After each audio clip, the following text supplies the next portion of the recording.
Dr. Lucy Jones and 3 other scientists visited the North Valley in May as part of a collaborative effort between the North Valley Community Foundation and the Dr. Lucy Jones Center for Science and Society.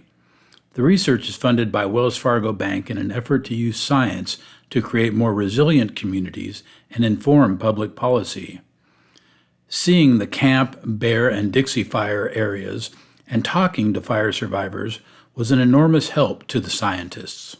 I had not understood until I walked into those towns how widespread the devastation was. Previously, I would say it was Otsuchi, Japan, where a large swath of it had been wiped out in the tsunami. Greenville wasn't just one large swath of it, it was everything.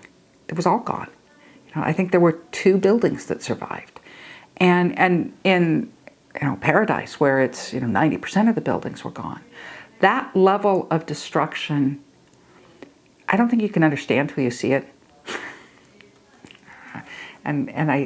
It put a different level to it for me. After hearing from fire survivors, one way Dr. Jones would like to help is just to make recovery easier and less traumatizing.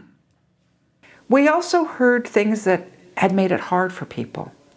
And I hope we can at least inform processes. I mean, I'm not going to get in there and change how the federal government handles disasters, right? But I might be able to document and provide a story and empathy for things that could be changed to make it easier. The process of recovery and handling all of that survivor paperwork and process is like reliving the disaster. You're traumatized by the disaster, having to write it out and describe it, how to write it out, here's all the things I lost.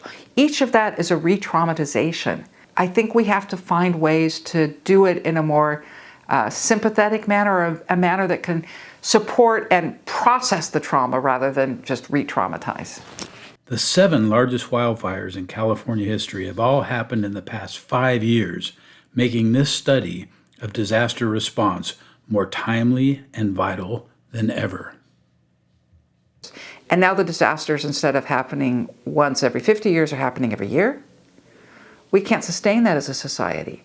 I know why we're here, but the whole structure requires a shift in mentality, which is really hard to come to because we have all sorts of emotional defense mechanisms that keep us thinking about disasters in this way.